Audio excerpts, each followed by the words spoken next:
Hello दोस्तों, स्वागत है। जैसे कि हम लोग पिछले दो वीडियो में इंडियन ज्योग्राफी के बिहार पुलिस के कुछ महत्वपूर्ण क्वेश्चन को देखे थे और यह हिस्ट्री का वीडियो है जो Bihar police previous year question से निकाला गया है, जो बार बार पूछा गया है। ठीक है, तो इसमें पहला देखते हैं। पहला क्वेश्चन है कि मार्टिन लूथर किंग थे, वह रंग भेद के विरोध आंदोलन चलाए थे। कहाँ पे? अमेरिका में। केवल मार्टिन लूथर पूछेगा तो यह यूरोप के धर्म सुधारक थे। देखिए, दोनों शब्द लगभग एक दो मिलता जुलता है। मार्टिन लूथर किंग रहेगा तो अमेरिका के थे और यह अमेरिका में रंग भेद के विरोध आंदोलन चलाए थे, और मार्टिन लूथर थे वह यूरोप में धर्म सुधारक आंदोलन चलाए हुए थे।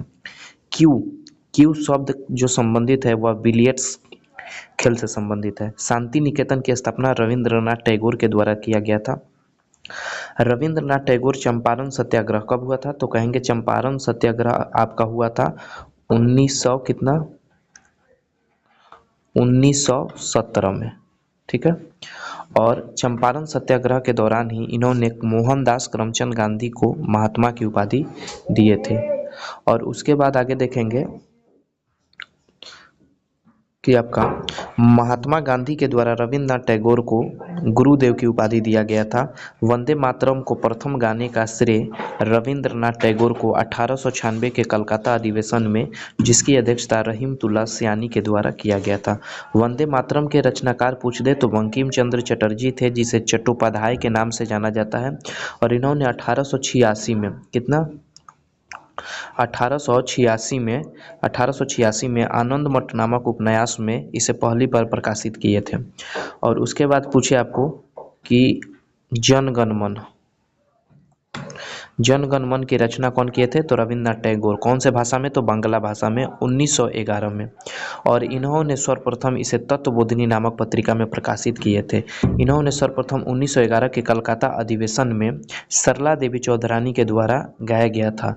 और इस अधिवेशन 1911 के अधिवेशन की अध्यक्षता बिशन नारायण दास याधर के द्वारा किया गया था। उसके बाद आपसे पूछ दें कि 24 जनवरी 1950 को राष्ट्रीय गान के रूप में मान्यता मिला था। किसको? जनगण मन को। और इसे गाने के लिए 52 सेकंड का समय निर्धारित किया गया है। उसके बाद आगे देखेंगे तो फिर 24 जनवरी 1950 को ही वंदे मातरम को राष्ट्रीय गीत के रूप में मान्यता मिला।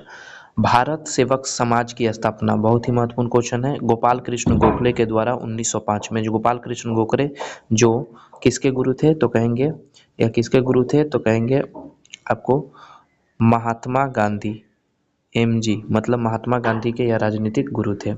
उसके बाद देखा जाए समाजवादी पार्टी के संस्थापक कौन थे? तो जयप्रकाश नारायण थे, जिसे लोकनायक के नाम से जाना जाता है। 1934 में स्थापित किए थे। और समाजवादी पार्टी की स्थापना में इनका सहयोग किए थे आचार्य नरेंद्र देव और मीनू मसानी सहयोग किए थे। उसके बाद अगर आगे देखा जाए तो आगे हो जाएगा आपका कि इतिहास को पहली बार तीन भाग कौन? प्राचीन इतिहास, मध्यकालीन इतिहास और आधुनिक इतिहास में जर्मन इतिहासकार कौन? क्रिस्टोफ सेलियस ने विभाजित किया था तीन भागों में। भारत का सर्वप्राचीन धर्म ग्रंथ पूछेगा तो वेद है। और भारत का सबसे प्राचीन वेद कौन है? ऋग्वेद है। ऋग्वेद का कै गो मंडल है? 10 गो मंडल है। सूक्त कितना है? 1028 है। और ऋचाएँ कितना है? 10,462 ऋचाएँ हैं। ठीक है, तो इतना सवाल देखें, अगले वीडियो में मिलते हैं।